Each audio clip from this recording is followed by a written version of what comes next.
Hi, I'm Angela Williams, and welcome to Voice Up for the Voiceless.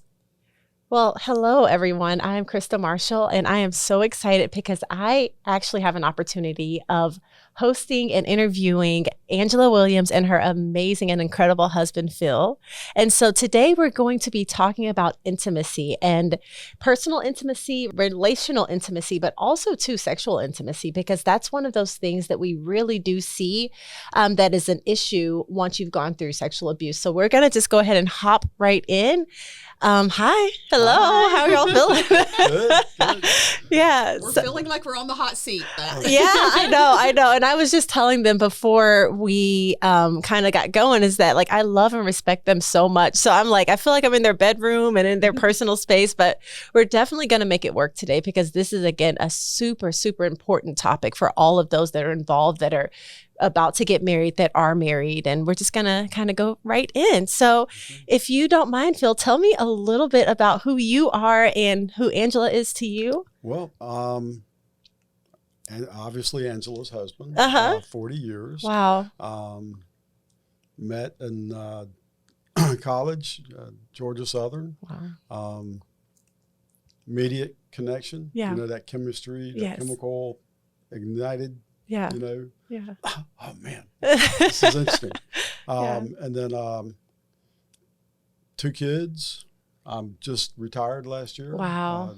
Stayed home to take care of our grandson a little Wow. bit. But Three look grandkids? at 3 grandkids, 2 in Colorado and 1 here in Atlanta.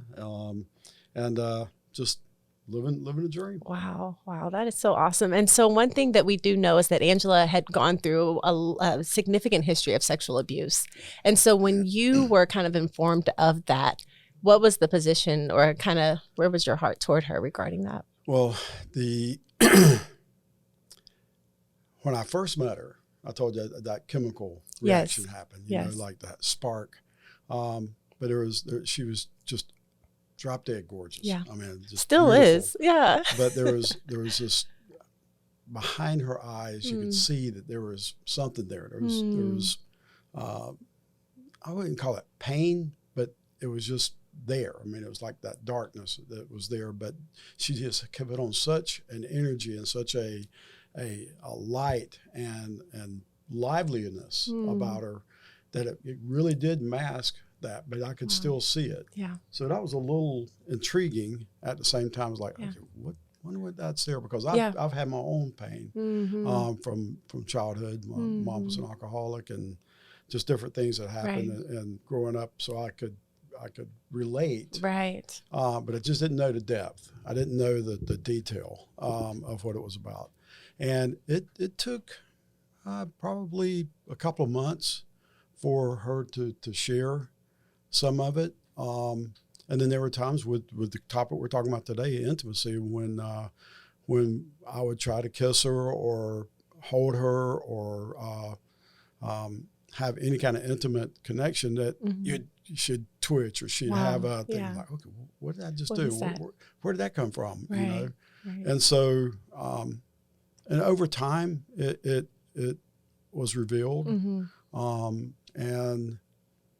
But at the same time, God really did tweak something in me for her. Wow. And there was nothing that was going to stop me from pursuing her and trying to love her as fully as she deserved to be loved. Wow, So that's awesome. So, Angela, can you tell me a little bit about what were those little tweaks? So, what's Phil talking about? What were some of those things that you were feeling when? Well, when he first started our first relationship, I just really immediately fell in love with him. Like it was immediate. It was our first date. We wound up on the top of the Hyatt. It was so romantic. The ships were, sailing by. The clock at the Capitol started to chime at midnight. We both started just sharing about our lives, and we both had in common just this horrific dysfunctional childhoods. And I didn't, of course, reveal how dysfunctional mine was, but we both have dreamed for a happy family. So in our 20s, for a happy family. That was, we both said that almost at the same time, and we just looked at each other. And after that night, that deep love that I felt for him, I I needed to protect him from me. Wow. Like I felt like he deserves a great, precious, innocent woman Wow. that doesn't have all this baggage. And so in the beginning, those tweaks were just to build my wall up, just to keep him at a distance and to help him go find that good girl, Wow. you know, Wow. because I wasn't it. So it was immediate self-sabotage. It was immediate self-sabotage. And as we grew, and that happened for months, and he kept pursuing me and finally told me that he had fallen in love with me. Wow.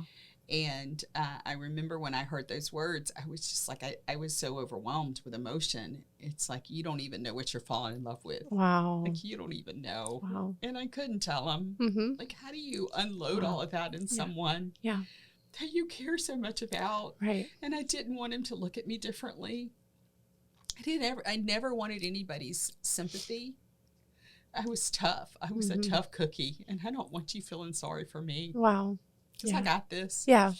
Yeah. So God did a work in my heart, and he just kept chipping away. And the more I pushed, the more I ran, the harder he chased. Wow. And he chased in a way that gave me space. Wow. He didn't chase in a way that was forceful. He didn't chase in a way that was demanding anything of me. He just chased in a way that he would want to talk to me on the phone all night long. Wow. He would want to hold my hand. Wow. He would want to just be with me. I remember one time we went on a little fishing trip in this little John boat on the water. And it was just such a precious, innocent time. Like there was no expectation of me other than he wanted to spend time with me. Yeah. And so I think that was the beginning of just seeing that this was a patient man, that this was a kind man, and that maybe, just maybe, he might be my Prince Charming. Wow. I'm sorry, I don't know why I'm so blubbering. But just maybe I could have a chance at happiness. Yeah. Just maybe. And that little window just kind of opened. That maybe what would that look like? Yeah. Yeah. Well, there was one weekend though that I think was kind of a turning point. That we'd worked, had a good week. I came home. She had just gotten off work, got home, and immediately we started arguing. No reason, just right out of the gate. Friday night, looking forward to a great weekend. Yeah. It's like, what is going on? Yeah. Like, so we kind of go round and round and round, about the third round. Yeah. It's like, I got her by the arm, so I looked at her, I got her right in her face, like, why are you doing this? Wow. I'm not going anywhere. Wow. You have a choice. We can live like this, or we can move past this. I'm not going anywhere. And it's those words saying, I'm not going anywhere. And we're either going to have fights and roller coaster rides, and we're going to have fights and stuff. But not just flipping switches just to have a fight, just to see if she could push me away. I pushed every button he had. I really did. I thought anybody who had ever loved me had left me or hurt me. So I intentionally pushed his buttons to see how far I could push him away. And you talk about that self-sabotage. Yes. So many survivors self-sabotage because we either don't think we deserve it, or we think everybody else hurt me, so you're going to hurt me too. Wow. And we prejudge. And we don't give ourselves the opportunity to take those walls down and let somebody truly love us for who we are. Wow. Wow. Wow. This has been awesome already, and now I guess we'll go ahead and kind of transition a little bit into intimacy and physical intimacy. So it sounds as though, Phil, if I'm not mistaken, you really had a great foundation set for her to be able to trust you. And that kind of came in with, yes, no? I was building that foundation. I wouldn't say it was a good, solid set foundation at that point. Okay. Because he came with his own baggage. Yeah. Too. Okay. I mean, I had for a long time thought of intercourse and sex as love. I would date and have relationship and not having, because of my childhood and the things that were going on, I felt like I had not been, what did I need to do to be loved? Right. And why wasn't I good enough? Right. So, and I applied a lot of those questions, filters, to relationships with women and girls. And so I would say, okay, well, if I can please her, then I'm loving her. She's loving me because she just had pleasure. Right. that was totally wrong. I mean, that was just the wrong mindset. Right. I mean, it's God created this so that having sexual relationships is obviously physical, but it also in the right context is the most spiritual thing you can Absolutely. do. Yes. When you have that climax, that especially when you're together, that intercourse of two people becoming one, that's the level of intimacy. When we got to that point and I stopped, and it took us a while because I would touch her at certain times, especially early in our relationship.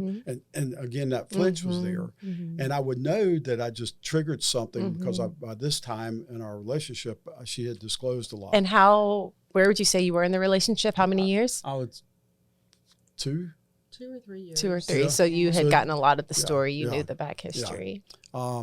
And it would come out in drips and drops. And a lot of it, some of it, she would like this I just reminded me of this event, and she would share that. A lot of times she didn't. In the first couple of years, it was basically her having nightmares and dreams that she'd wake up and it'd wake me up because she'd be crying and like, no, It was just too horrible to share. And I just felt like it was too hard for somebody to hear. And I'm sure a lot of survivors feel like that what I've been through is just too hard. But I built up walls because I had a pattern of not giving my abuser the satisfaction of having him please me. So I locked that away. I could force myself not to feel. And I'm sure survivors can relate to that. Yeah. And then I would disassociate. So you just don't come out of an abusive relationship of 14 years and then all of a sudden those patterns just go away. Right. Those habits just go away. Right.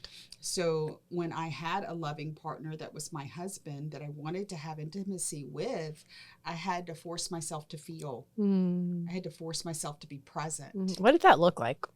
It didn't happen overnight. It looked like a lot of prayer and a lot of understanding that he was not my abuser, that he was trying to love me, and I wanted a good, healthy, intimate relationship. And we both just really had to pray Satan out of our bedroom and invite Jesus in. Wow. And I know that sounds crazy. No. But Satan would attack at times that we would want to have an intimate evening, even on the date, like leading up to intimacy. We would go out on a beautiful date. And from the conversation that would leave my lips to hit his ears, Satan would be all over it. And we would just argue over the stupidest things until we realized Satan is trying to attack this evening. Yes. And and if we had allowed it, he would have attacked it all the way through our intimate moments. Yes. And so we had to start covering our bedroom in prayer. Wow. But also, I want to go back though to when so many times that she would have those nightmares, and I'd wake up and I'd wake her up and she would be crying, and I would try to dive into it. Okay, I'm Dr. Phil. Yeah, there you go. I am not a Dr. Phil, I'm telling you, but I wanted to fix her.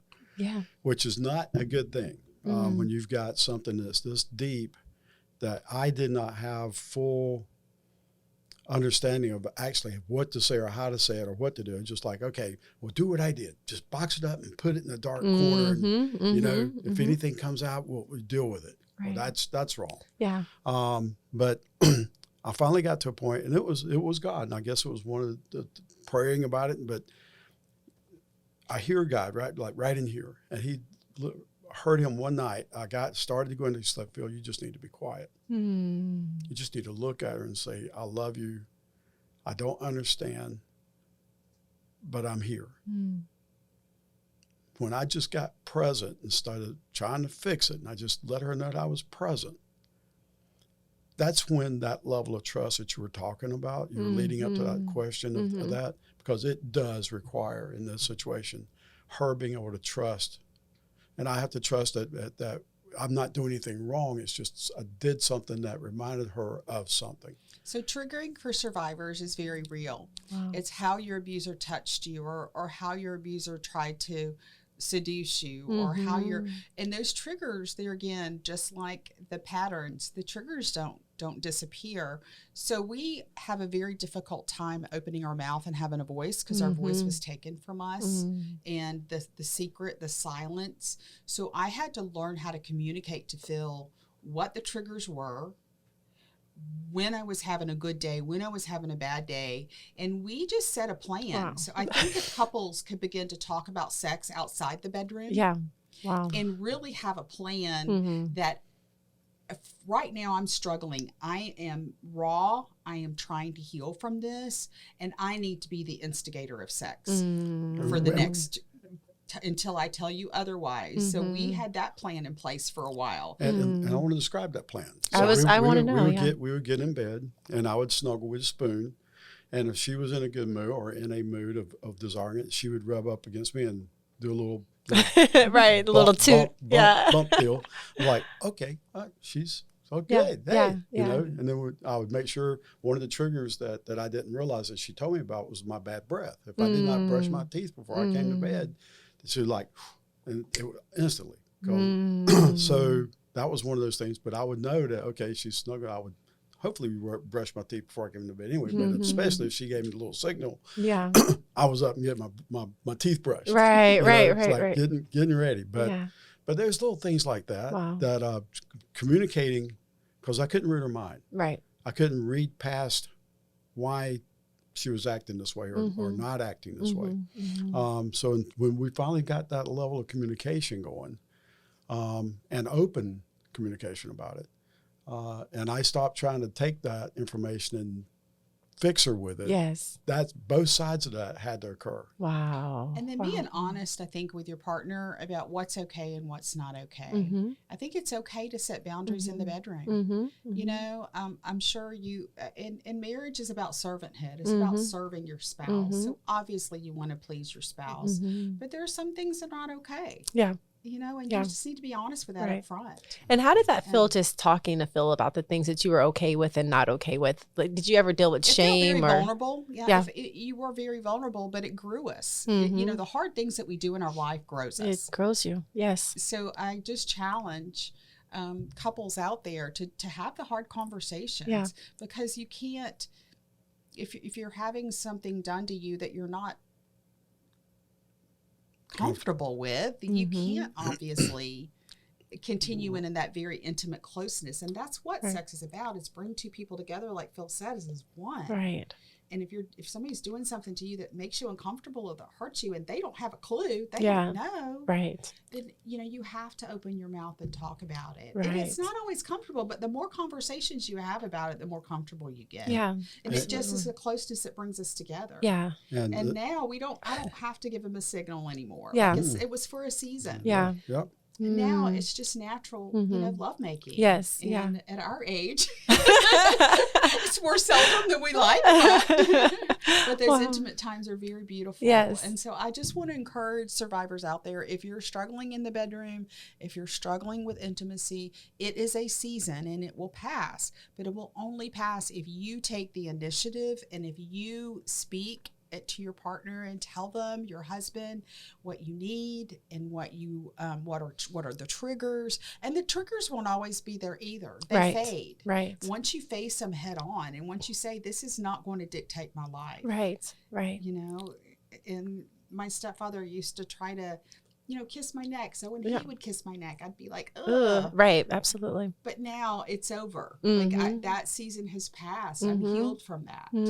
So just to know that what is a trigger today may not be a trigger tomorrow. Wow. So just stay the course and just use your voice and know that your partner loves you, that your husband loves you.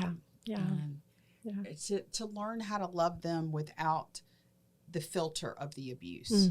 And just another piece of advice for the husbands that are doing this: just be compassionate with what's being disclosed, and take it to heart and really listen. I mean, if you're going to sit down, you're going to have these conversations. Focus, right, and give them the time and the honor. If they're going to go through this, it's work. It's work for her part. It's work on my part. And don't have any judgment.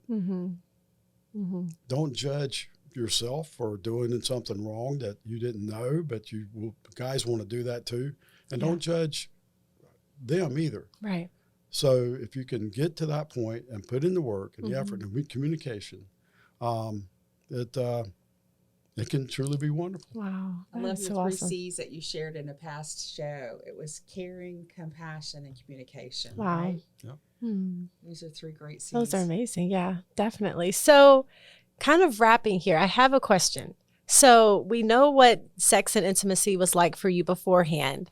What can you tell our viewers? What can they look forward to once they walk through the process of building their intimacy with one another? What can they look forward to? Woohoo! Just freedom. I think just freedom. Mm-hmm. Just freedom to love on your spouse. Yes. And have them love on you. Mm-hmm. And our intimacy is so beautiful now. We've been married 40 years. Wow. So it just gets better. Yes. Well, I mean, when we finally started getting to the point where it was going good, Right. we'd do adventurous things too. Uh-huh. Yeah, we Yeah. As far as Oh, so there is a "Oh." boundary there. I can't talk about the cars or the beach lounge chairs. Okay. Yeah. all those things. Like, She loves but- Santa Rosa, right? Listen. Yeah. But no, seriously. Yeah. There's have fun. Yes. You know. Yeah. Mhm. Because you're connected, and it's a beautiful thing when you, Right. like I said, one of the spiritual connections you can have with other individuals in that moment. And Yeah. I just want to say one thing. Yes. That bring romance back into your relationship. Mhm. Bring the romance. Mhm. This man has run beautiful tubs with candles and rose petals, Wow. and he's had picnic dinners, and he's blindfolded me in the car to take me somewhere just as a surprise in the bedroom. I was about to say, you gave me some boundaries there. Like, Right. He's taken me on adventures. Plan a vacation, plan your date nights, plan your vacation, plan your times together. Where it's just the two of you with no interruptions and no distractions, and bring the romance back. Yeah. Like, I think a lot of couples are missing that. Yeah. Those romantic, intimate times. Mhm. Those candlelight dinners. And, Yes. just one fun time when our kids are really small, and you get babysitters, and it's Yeah. like, oh, we're out, and it's like, what do you want to do? I don't know, what do you want to do? So we're parking. Yeah. Yeah. Yeah. Yeah. And I want to say Yeah. too, intimacy doesn't always mean sex. No. It's like I'm holding this man's hand. Just Mhm. holding his hand Yeah. gives me that closeness Yeah. with him. Wow. Wow. So, I Well, love you. This is my soulmate. Oh. I am one of the blessed ones. Yes, I have absolutely. Had 40 amazing years of marriage. Wow. I'm so grateful for it. Yeah. Wow. That is so awesome. That is awesome. Well, I can say that you guys have definitely been an example of what it means to stay the course. God has definitely used you to, even for my own marriage, we didn't go through everything that you all have been through, but we've gone through stuff, and you all have been such a phenomenal example. And it also just shows me, as you evolve and get older and time increases, like there's so much more to look forward to. Sometimes the enemy wants to make it seem as though this is it. This is the cap. This is what life is going to be like. This is intimacy. But you guys have just definitely plowed through that ceiling and set an example, which I love so much. So I love y'all. Thank you so much. And I want to do a Thank shameless you. plug Yeah. for a book that's on angelasvoice.com/resources, and it's called True Intimacy. And this really is about intimacy with God, intimacy with other people, but also it digs deep into intimacy with your spouse. So True Yes. Intimacy, great book Yes. that we wrote and that he helped me write. Oh, awesome. That's so Yes. great. So, well, thank you all so much for being here with us today. We want to thank all of our sponsors. We want to thank Mesmerized Media. Thank you so much, Phil, for being here with us. Thank you so much, Angela, for allowing us into your personal and private spaces in your home. And again, thank you all so much for just being such a phenomenal listening audience. And so we love your support. If you could go to angelasvoice.com, we would love donations or whatever you can do to help and support our mission and our ministry. So thank you so much. And I'm Krista Marshall. And I'm Angela Williams. Thank you for being with us. Thank you.